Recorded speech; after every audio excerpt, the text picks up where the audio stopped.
할렐루야. 오늘도 우리 주 예수 그리스도의 이름이 우리 삶 가운데 온전히 선포되며 증거될 것입니다. 성령 하나님께서 우리를 보호하시고 선하게 인도하십니다. 7월 13일 화요일 아침 예배 성삼위 하나님께 올려드립니다. 우리 다 함께 사도신경으로 신앙을 고백하며 이 아침을 시작하기 원합니다. 전능하사 천지를 만드신 하나님 아버지를 내가 믿사오며 그 외아들 우리 주 예수 그리스도를 믿사오니 이는 성령으로 잉태하사 동정녀 마리아에게 나시고 본디오 빌라도에게 고난을 받으사 십자가에 못 박혀 죽으시고 장사한 지 사흘 만에 죽은 자 가운데서 다시 살아나시며 하늘에 오르사 전능하신 하나님 우편에 앉아 계시다가 저리로서 산자와 죽은 자를 심판하러 오시리라. 성령을 믿사오며 거룩한 공예와 성도가 서로 교통하는 것과 죄를 사하여 주신 것과 몸이 다시 사는 것과 영원히 사는 것을 믿사옵나이다. 아멘. 오늘 하나님의 말씀은 사도행전 5장 12절부터 26절까지입니다. 사도행전 5장 12절부터 26절까지입니다. 사도들의 손을 통하여 민간의 표적과 기사가 많이 일어나매 믿는 사람이 다 마음을 같이하여 솔로몬 행각에 모이고 그 나머지는 감히 그들과 상종하는 사람이 없으나 백성이 친송하더라. 믿고 주께로 나오는 자가 더 많으니 남녀의 큰 무리더라. 심지어 병든 사람을 메고 거리에 나가 침대와 요 위에 누이고 베드로가 지날 때 혹 그의 그림자라도 누구에게 덮일까 바라고 예루살렘 부근의 수많은 사람들도 모여 병든 사람과 더우는 귀신에게 괴로움을 받는 사람을 데리고 와서 다 나음을 얻으니라.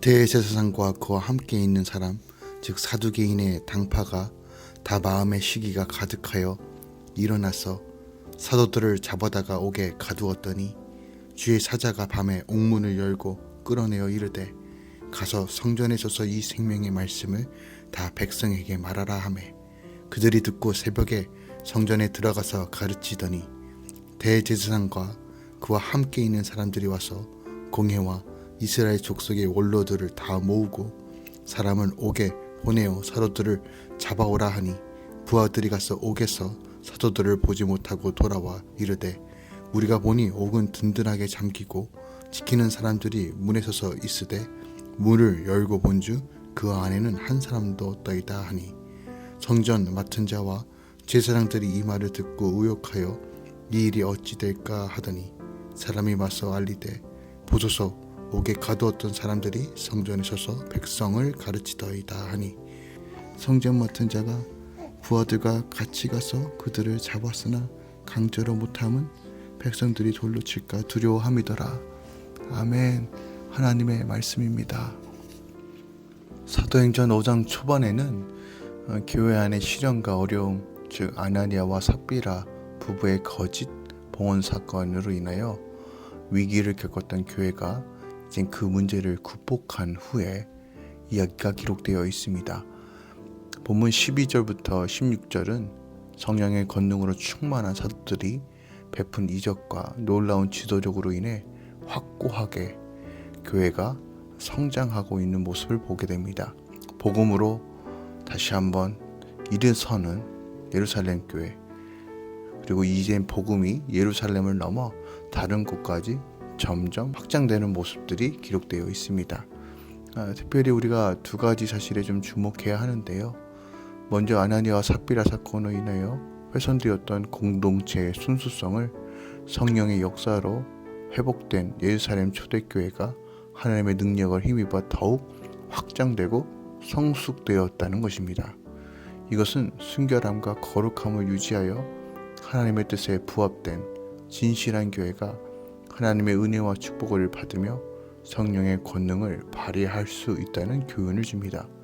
또한 두 번째로 사도들은 사람들에게 많은 표적과 기사를 행했는데 이러한 사도들의 표적과 기사는 예수님의 사역의 연속선상에 있었다는 것을 우리가 좀 주목해야 합니다. 예수님께서도 제자들에게 복음 전파 명령을 주시고 또한 성령을 통하여 권능을 부여하심으로 구속의 은혜가 한순간도 중단됨이 없이 계속적으로 진행되고 있다는 사실을 사도행전을 통해서 분명하게 보여주고 있는 것이죠. 실제로 예수님께서는 성령을 통해 각 성도에게 역사하시고 그의 구속 사역이 마지막 날까지 이루어지도록 하십니다. 그런데 중요한 것은 병자들이 고침을 받는 것으로 그친 것이 아니라 그들이 영생의 근원이 되시는 예수 그리스도의 복음을 영접한 데 있다는 것입니다. 이는 교회 모든 사역의 초점이 사람들의 근원적인 문제를 해결하는 데 맞춰져 있다는 것을 사도행전은 보여주고 있어요. 오늘 본문 17절부터는 예루살렘 교회의 부흥으로 인하여 위기감을 느낀 종교 지도자들이 사도들을 종교 재판을 통해 이단으로 몰아 제거하고자 하는 내용이 담겨 있어요. 그러나 사도들은 주의 사자에 의해 감옥으로부터 기적적으로 구출되었고 계속해서 복음 전파의 명령을 받습니다. 이 사건을 통해서 사도들은 그들과 함께 하시는 하나님의 능력을 경험했으며 더욱 복음 전파에 힘쓰는 계기가 되었다는 것이죠. 하지만 여전히 유대 종교 지도자들은 이러한 현상을 받아들이지 못하고 있어요. 그들이 가지고 있던 기득권, 또한 그들이 가지고 있던 종교적, 문화적 특성들을 버리고 주님을 따르기에는 너무나 많이 당시 잘못된 것과 일체화되어 있었다는 것이죠. 그리고 성전의 복음을 증거하는 사도들을 잡아 다시 신문하려고 했던 것입니다. 하지만 오늘 본문에서도 분명히 알고 있듯이 우리가 하나님의 나라를 위해 성령 안에서 거하는 삶은 그 어떤 것도 막을 수 없다는 것을 오늘 우리에게 보여주고 있습니다. 오늘 본문을 통해서 우리가 한 번 더 묵상해야 될, 또한 적용해야 될 것이 무엇이 있을까요? 13절부터 16절 말씀 한 번 더 묵상하기 원하는데요. 바로 주님의 교회는, 주의 성도는 세상을 향하여 좋은 영향력을 끼쳐야 한다는 것입니다. 오늘 특별하게 본문에서 강조되고 있는 것은 바로 백성이 친송하더라 라는 말이에요. 13절에 보면 그 나머지는 감히 그들과 상종하는 사람이 없으나 친송하더라. 이 친송하다는 이 얘기가 반복해서 강조되어 나오고 있습니다. 여기서 그 나머지가 구체적으로 누구를 가리키는 것인지 본문에는 명시되어 있지 않지만 문맥상 이들은 예수님이나 사도들에 대하여 적대감을 가진 사람이라기보다는 단순히 사도들의 표적과 기사를 보았으나 여전히 믿지 않고 있는 불신자들을 가리킨다라고 볼 수 있어요. 공동 번역에 보면 그러나 다른 사람들은 신도들의 모임에 끼어 들 생각을 감히 하지 못하였다. 그러면서도 백성들은 그들을 칭찬하였으며 라고 의역하기도 합니다. 그런데 이들은 왜 믿는 사람들과 상종하지 않을까요? 그 이유는 바로 유대 종교 지도자들이 예수님과 사도들에 대하여 적대감을 가지고 있기 때문에, 알고 있기 때문에 그래요. 당시 종교 지도자들과 사두개인들이 로마와 의탁해 모든 정치, 경제를 잡고 있는 상황 속에서 예수 믿는 자들과 함께 상종한다는 것은 그들에게 여러 가지 부담과 불이익이 예상되는 것이었어요. 또한 아나니아와 삽비라 부부에게 임했던 형벌에 대한 두려움도 아마 믿는 사람의 모임에 참석하기를 꺼리게 하는 하나의 이유가 되었을 것입니다. 하지만 그럼에도 불구하고 이런 상황 속에서도 초대교회에서 불신자들이 예수를 믿고 다시 돌이키는, 또한 더 나아가 세상 사람들이 교회를 향하여 친송하였다라고 표현하고 있는 거예요. 즉 예루살렘 교회 성도들은 칭찬할 정도로 당시에 믿는 자들이 백성들로부터 존경을 받았음을 보여주고 있는 아주 중요한 대목입니다. 즉 바로 교회와 성도는 바로 이런 모습이어야 한다는 거예요. 그러면 그들의 어떤 모습 때문에 칭찬하였을까요? 바로 세상과 다른 성별된 모습, 그리스도 안에서 하나 되는 모습, 약한 자와 어려운 자를 돕고 자신들의 땅과 물건을 팔아 서로 같이 나누며 서로 위로하고 격려하며 날마다 사랑을 실천하는 삶, 또한 병자를 위해 기도하며 돌보며 희생을 통해서 예수 그리스도의 복음을 드러나는 삶, 이런 모습이 불신자들이 보기에 존경받을 모습이 아니었을까요? 교회가 교회다운 모습을 할 때 세상으로부터 친송을 받습니다. 그럼 오늘날 교회의 모습은 어떤가요? 여전히 교회는 질타의 대상이고 또한 비난의 대상이 되었습니다. 그런데 이 질타와 비난의 내용이 예수님 때문입니까? 예수를 믿기 때문인가요? 아니면 외적인 것 때문에 욕을 먹고 있습니까? 우리가 오늘날 주님의 몸된 교회들이 어떤 모습으로 비춰지는가? 사람들은 몸된 교회들을 어떤 시선으로 바라보고 있는가를 다시 한번 생각해 봐야 됩니다. 예수 믿는 것은 단순한 구원이 아니라 삶으로 하나님을 나타내는 삶을 사는 것입니다. 교회는 철저하게 거룩과 성결을 통해서 하나님의 영광이 드러나야 하는 곳입니다. 즉 세상에 무엇이 기준이고 무엇이 질서인지를 제시할 수 있는 곳이 바로 교회여야 합니다. 그런데 오늘날 몸된 교회가 그 기능을 잘 하지 못합니다. 주님은 이런 몸된 교회의 기능을 다시 한번 회복하길 원하십니다. 믿는 자든 믿지 않는 자든 예수 믿는 자들 그 무리를 향해 친송하는 우리는 그런 교회가 되어야 합니다. 교회는 주님이 이 땅에 세우신 또 인도하시고 유일하게 하나님의 통치와 하나님의 나라를 구현해 갈 곳으로 지정하신 곳입니다. 그러면서 교회는 주님의 생명과 진리와 사랑이 충만해야 합니다. 그리고 주님의 공의로 실현되는 장소가 되어야 합니다. 바로 예루살렘 교회는 이런 면에서 모범적인 교회였다는 것이죠. 그리고 이것이 우리가 배워야 할 교회와 성도의 모습이라는 것입니다.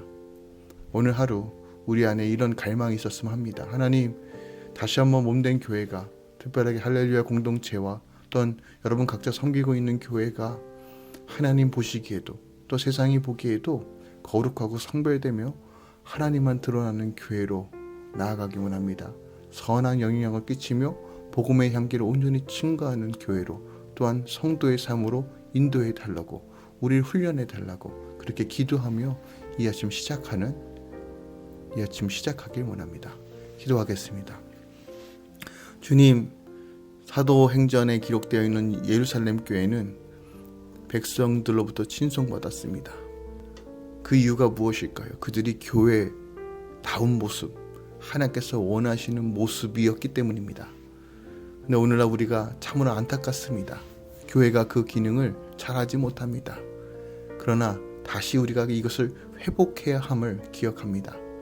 물론 예수 그리스도의 복음이 세상들의 생각과 이념과 부딪히고 반대되고 그것으로 인하여 우리가 철저하게 싸워야 하지만 우리는 영적인 싸움과 또한 사람들에게 행해야 하는 것이 무엇인지 잘 구별하여서 정말 예수님의 사랑이 드러나는 교회, 내 삶 가운데 하나님의 신실하심이 드러나는 그런 교회로서 성장하기 원하오니 주님, 우리를 훈련시키시고 우리 안에 예수 그리스도의 마음을 품게 하시고 하나님의 나라를 증거할 수 있도록 인도하여 주시옵소서.